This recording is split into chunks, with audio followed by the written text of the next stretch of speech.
O Indaiá Notícias começa agora e na edição de hoje você vai ver: Rotary de Indaiatuba apresentam novas diretorias para a gestão 2015 e 2016.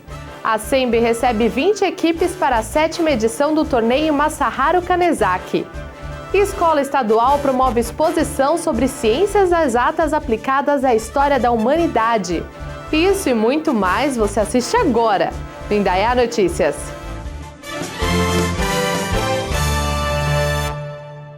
Na sexta-feira à noite, aconteceu um momento importante para os rotarianos da cidade: a cerimônia de apresentação das novas diretorias dos Rotary Clubes que existem aqui.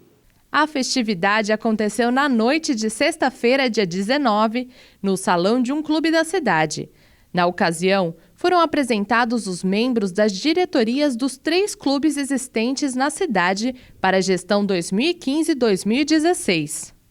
Após o jantar, a cerimônia começou com um toque no tradicional sino e a troca de presidentes do Rotary Clube Cocais, o mais novo dos 3. Fundado em 2011 e com apenas 17 membros, este ano, no mês de dezembro, o clube considerado jovem completa 4 anos e muitas conquistas.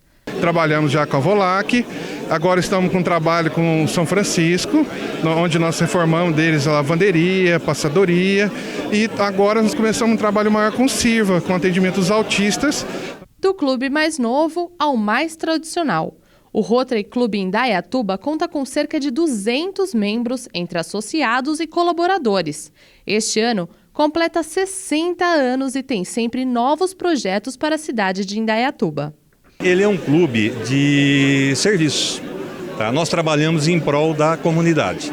Então nós não trabalhamos direto com pessoas, trabalhamos com organizações, né? Bolha de Sabão, Instituto. Nós temos um programa, nós temos um projeto muito interessante, aprovado agora para esse ano, em parceria com o Rotary da Alemanha, né? Que é a fundação do Banco de Leite Materno aqui em Indaiatuba, em parceria com o hospital. E a festividade continuou. Durante a cerimônia, acontece a troca de pins que representarão a nova gestão, a apresentação dos membros da diretoria e suas funções e a apresentação do banner com o slogan do ano, que para 2015 é "Seja um presente para o mundo". A terceira diretoria a ser apresentada foi a do Rotary Clube Voltura, que atua na cidade desde 1993. O nosso clube ele se caracteriza pela união dos companheiros. Nós somos um grupo muito unido e que trabalha muito forte para os projetos que nós fazemos. Uma cidade, 3 clubes com diversos projetos beneficentes que auxiliam entidades assistenciais. E todos unidos pelo mesmo fim: servir. O Rotary já atingiu cerca de 220 países no mundo todo e, juntos, esses clubes também colaboram por uma causa maior todos os anos. Uma das coisas que nós ajudamos bastante é para que a gente consiga erradicar a poliomielite no mundo, né? Então, uma parte do dinheiro que a gente arrecada é para esses fins. Seria o Polio Plus, a erradicação da polio no mundo todo. Nós estamos com 3 países endêmicos só. Tá? É um dos grandes projetos do Rotary também que nós continuamos trabalhando esse ano. Falta 1%, falta um pouquinho para que a gente consiga.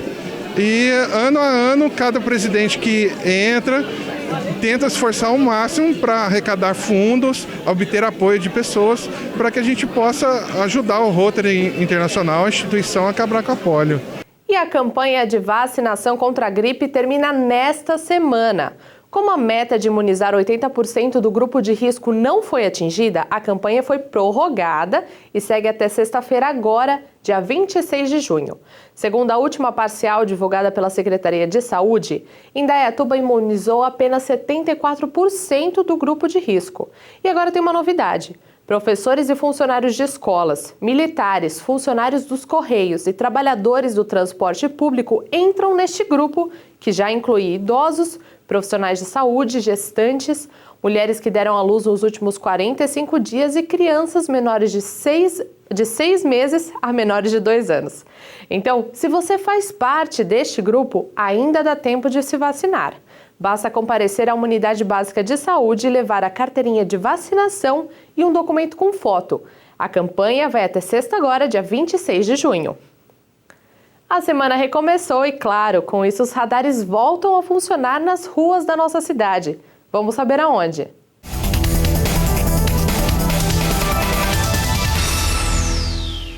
Nessa terça-feira, os radares estarão na Avenida Engenheiro Fábio Roberto Barnabé, próximo ao bairro Jardim Esplanada, e na Avenida Presidente Vargas, próximo ao restaurante Caipirão. O horário de operação é das 6h30 da manhã às 11 horas. Já das 11h30 às 3h30 da tarde, os radares estarão na Avenida Engenheiro Fábio Roberto Barnabé, próximo à Prefeitura, e na Avenida Presidente Vargas, cruzamento com a Rua Duília Zope Garcia. Das 4 da tarde às 8 da noite, os radares operam na Avenida Francisco de Paula Leite, próximo à sede do PROCON, e na Avenida Visconde de Indaiatuba, próximo ao Ginásio Municipal de Esportes.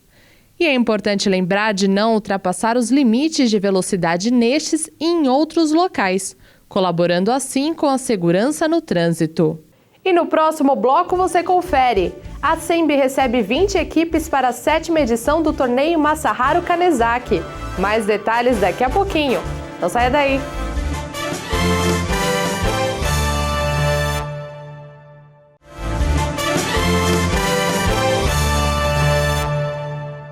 E atenção para os jovens nascidos em 1997.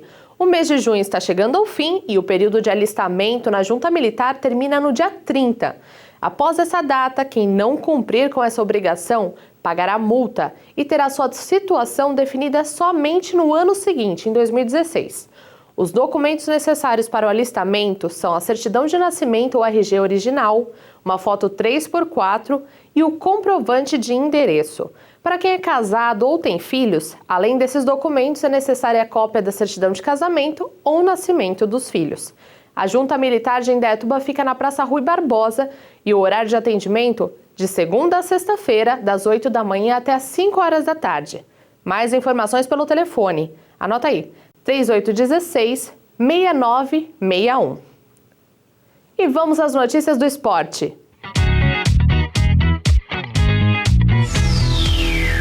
As seleções brasileiras de futebol jogaram nesse final de semana.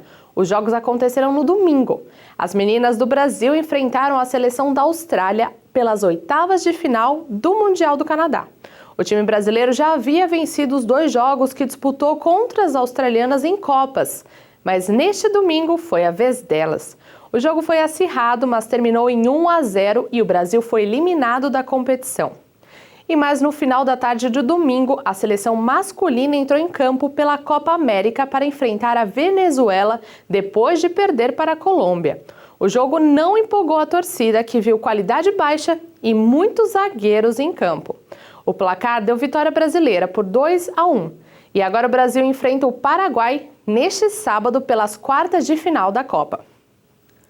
O campo da SEMB ficou animado neste final de semana. Aconteceu mais uma edição do torneio Masaharu Kanezaki. Uniformes, bonés, tacos, bolinhas e luvas. Neste sábado e domingo, dia 20 e 21, esses eram os objetos mais vistos na Associação Cultural Esportiva Nipo-Brasileira de Indaiatuba, a SEMB. O clima de concentração se misturava com a alegria da criançada que tomou conta de todos os cantos do campo. Esse ano, o torneio Masaharu Kanezaki chegou à sua 7ª edição e muita gente foi prestigiar as partidas da competição, que reuniu atletas de 6 a 8 anos na categoria T-Ball. Essa categoria é considerada o ponto inicial da modalidade, já que é essencial para a formação da estrutura das equipes de beisebol.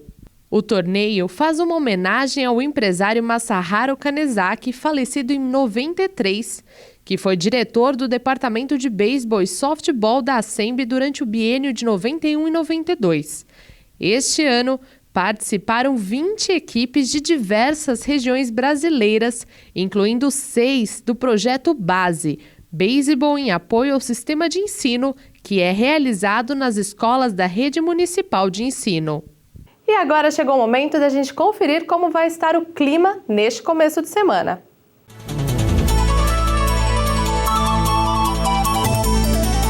Nesta terça-feira, o dia amanhece ensolarado. O sol predomina durante todo o período. Não há possibilidade de chuvas e a temperatura varia entre a máxima de 24 graus e a mínima de 16. Já na quarta-feira, o tempo fecha um pouco e fica nublado. O sol aparece em poucos momentos. A temperatura cai, máxima de 22 e mínima de 13. E na quinta-feira teremos o céu ensolarado intercalado por algumas nuvens. Não chove e a temperatura prevista será de máxima de 23 graus e mínima de 13. E no próximo bloco você confere. Escola Estadual promove exposição sobre ciências exatas aplicadas à história da humanidade. Mais detalhes daqui a pouquinho. Não saia daí!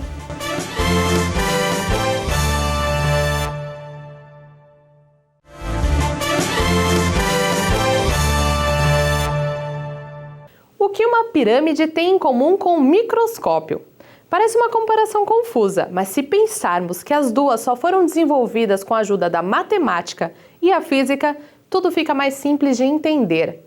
E a partir dessa ideia que os alunos de uma escola da cidade criaram uma exposição que conta a história da humanidade. A exposição aconteceu na sexta-feira, dia 19, e foi montada na quadra da Escola Estadual Professora Nunziata Leonilda.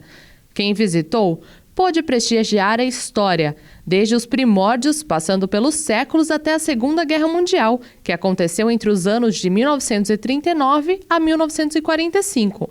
Mas essa história foi contada de uma forma diferente. Aqui, o foco principal era a matemática e a física. As professoras Virgínia Fangel e Aieda Ricardo desenvolveram com os alunos do ensino médio um projeto que tinha como título A Matemática e a Física aplicadas à história da humanidade. Foram 3 meses de estudos com os alunos de 7 turmas, que fizeram cálculos da construção das pirâmides e suas estruturas internas, trabalharam metragens e polegadas e entenderam as relações de pesos, força e velocidade. E o resultado foi esse: uma feira que mostrava desde as pinturas rupestres, o Coliseu, grandes inventos como o microscópio, o astrolábio e a bateria, até ferramentas de torturas e armas de guerra. Afinal, matemática e física estão em todos os lugares.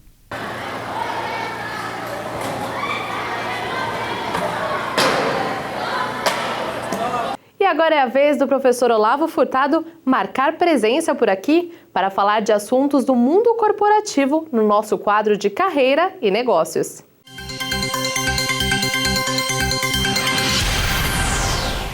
Olá! Uma das características mais importantes que eu admiro é a assertividade. Uma definição muito simples. A assertividade é aquela capacidade que você tem de ir direto ao ponto, sem meias palavras, sem blá blá blá. Nós estamos numa sociedade cada vez mais complexa e as respostas cada vez ficam mais difíceis. Dar as respostas é algo que se tornou muito difícil, mesmo porque a gente não sabe quais são as respostas. Isso não significa que você não precisa ser assertivo. Por exemplo, quando alguém pergunta alguma coisa, você tem 3 possibilidades de resposta: sim, não e talvez. Se é sim, não ou talvez, varia de situação para situação, mas é importante dar uma resposta. No Brasil, as coisas são muito complicadas. A falta de capacidade que o brasileiro tem de ser assertivo complica mais ainda. É quase que um patrimônio nacional. O brasileiro tem uma capacidade natural de não definir as coisas, de não ter certeza. O fato de não ser assertivo cria discussões desnecessárias sobre assuntos que são absolutamente relevantes. A falta de assertividade cria inimizades, entra na questão pessoal, aumenta a burocracia e aí eu acho uma coisa pior: não resolve os problemas. Quer se discutir tudo e não se resolve nada. É muito importante não confundir assertividade com frieza. Por exemplo, o alemão, ele é assertivo, mas ele é muito frio nos seus relacionamentos. Ser assertivo não significa, invariavelmente, em ser frio. Ser assertivo é ser objetivo. No Brasil, há uma expressão muito conhecida que se chama fulano tomou um chá de cadeira. Você já deve ter ouvido isso aí. Está esperando muito tempo, tomou um chá de cadeira. Faz parte do status aqui no Brasil deixar a pessoa esperando, ou seja, tomando chá de cadeira. Essa expressão, para mim, é o reflexo de um país que tenta sair do subdesenvolvimento. Ou se faz esperar por uma questão de status ou de falta de organização. A expressão, essa chá de cadeira, é um comportamento de pessoas não assertivas. E aqui entre nós, quem gosta de dar chá de cadeira é porque tem uma imensa cara de pau. Grande abraço. E amanhã cedinho, a partir das 8 horas da manhã, acontece a inauguração da Unidade Básica de Saúde da SECAP. Para quem não lembra, ela foi demolida e no mesmo lugar foi construído um prédio maior, de cerca de 692 metros quadrados, com mais consultórios e mais espaço para atendimento. Atualmente, a unidade tem 61 mil pacientes matriculados, que durante as obras foram atendidos na UBS do bairro João Pioli. E amanhã será a cerimônia de inauguração, com a presença do prefeito Reinaldo Nogueira e do secretário de Saúde, José Roberto Stefani.